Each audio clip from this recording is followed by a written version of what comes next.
Breaking news here on CBS Sports HQ. The wait, if you can even call it simply a wait, is over for Shedeur Sanders. He is going to the Cleveland Browns. Cleveland makes a move to trade up with the Seahawks in the 5th round.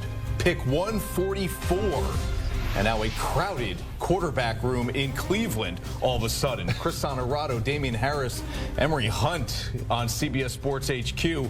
Okay, guys, first reaction, why now, Damian, in Cleveland? I honestly, I couldn't tell you. And I'm going to go ahead and skip forward and say, all Shedeur needs to do now is go on the field, step up, play your game. That's what you've been waiting for. The opportunity has presented itself. Now go do that. The talking, all the nonsense, it don't matter anymore.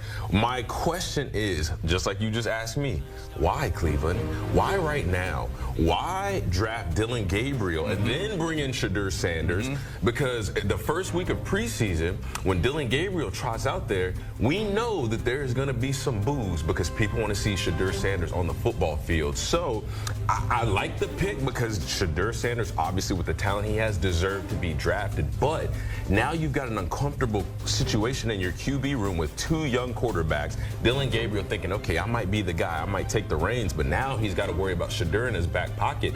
It's an interesting situation, to say the least. Okay, Emery, explain maybe the theory behind taking Gabriel where Cleveland did, but then seeing value with where Sanders slid and thinking, okay, well, let's create some competition here. We don't know that Deshaun Watson's going to play next season. The other quarterbacks on the roster are Kenny Pickett, Joe Flacco.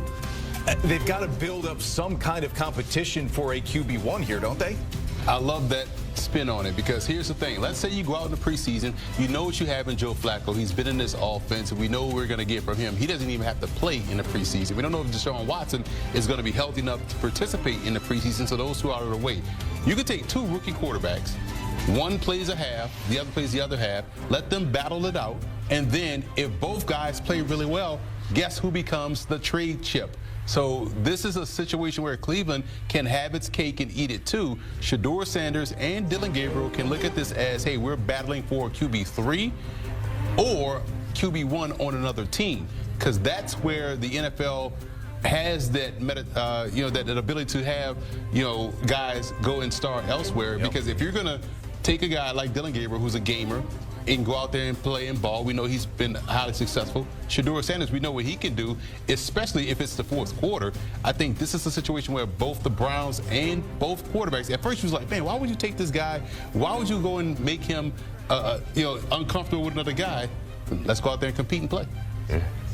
What a storyline here on day 3 of the NFL draft. We said coming in there would be a lot of questions, a lot of unsettledness with this draft in terms of what happens after pick 1 and Cam Ward to Tennessee.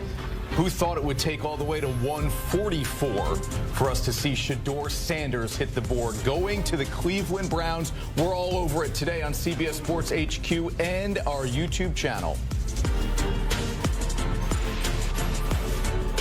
How quickly you expect those trades to be able to play, to be the guy, if in fact you think that can happen quickly. Offensive line, that's critical for Shedeur. Said it when Tom Brady was taken. The offensive line's got to protect him. He's got to have that fortress in front of him, as Brady did, allowed him to have that success. You think about what he had at Colorado. He dealt with adversity. He dealt with a muddy pocket. He done it with everything NFL conditions lead you to have to deal with once you get to the pro level. Then you think about the character. I think this is the misperception. I think the fact of the matter is Deion was a great teammate. Deion practiced hard. They loved him in the NFL. They loved him with the Atlanta Braves in Major League Baseball. Shedeur, he will galvanize. He'll be that kind of guy. So again, the offensive line, if you're talking about the Cleveland Browns, that's the issue, guys. If they can protect him, obviously get the weapons, but up front is where they got to be strong. Allow him to do his job, and he will be a surgeon. He will pick you apart. I mean, you give Shedeur time. He sees the field. He's accurate to all levels, and he is a tremendous competitor, incredibly tough. So again, durable, having all the hits and stuff, and never got hurt. Okay, and he never running game. Not mention offensive line. He had no running game. So he was out there, and he led them to a winning year. He led them to an upset over TCU when he first got there, first game. Then the wheels came off. That Stanford game when the second half the lead was blown at the half. Shedeur Sanders, to me, when you talk about the locker room and the players around him, they love him. Now, the perception from others outside, based on what there's the noise, maybe they didn't like what they heard. I don't know how it was handled. You get all the word about this, that, and you think, well, they're just trying to hurt Shedeur. Teams just throwing it out there. You don't know what was true, what wasn't. How Deion's going to operate. Deion's going to stay out of it. He's not going to be calling or threatening any coaches or saying, or there'll be a threat that Deion could take over. Deion's not happy. Deion's not going to say anything. Deion's going to coach Colorado. So a lot of this stuff, I think, just made no sense to me, kind of the negativity you heard over the last couple months. The perception, though, that you talked about, that's all until the draft gets going, because it became his reality. The fact is, the 16th player on my board, higher on yours, right around 25 on that board, went 144th overall. We've established a couple of things. We think he has a chance to legitimately compete for the quarterback job at some point in the relative near future. We've also established we like to fit in a Kevin Stefanski-style offense. Here's the question, and Reese, you kind of got us there at the beginning of this conversation. What lessons will be learned? And will they be used effectively to turn him into the player that I think we have some level of confidence across this desk that he can become? If so, this has a legitimate chance to be and this is not hyperbole here, the best value on day 3 so far, because it's the most important position in all of teams. Hit rate the last 31 years for fifth-round picks at quarterback is 0.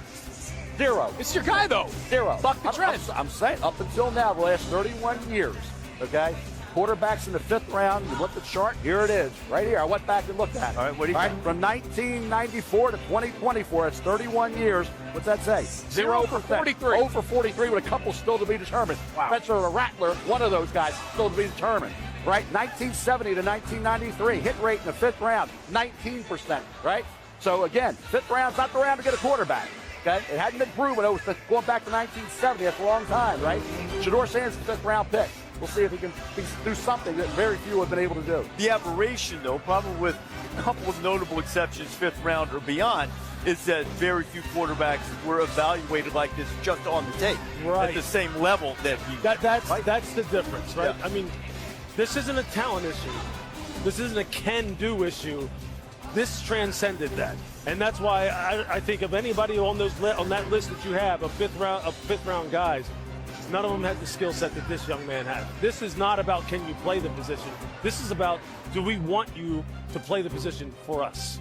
That's what this kid. Why wouldn't they, Lou? Well, look, that's a whole nother discussion that we've had in many different ways for weeks I would say and that months now. This is not one of the toughest quarterbacks you've ever. But Mel, this isn't about this isn't about quarterback traits and quarterback characteristics, personal football character. That's not about this. This is about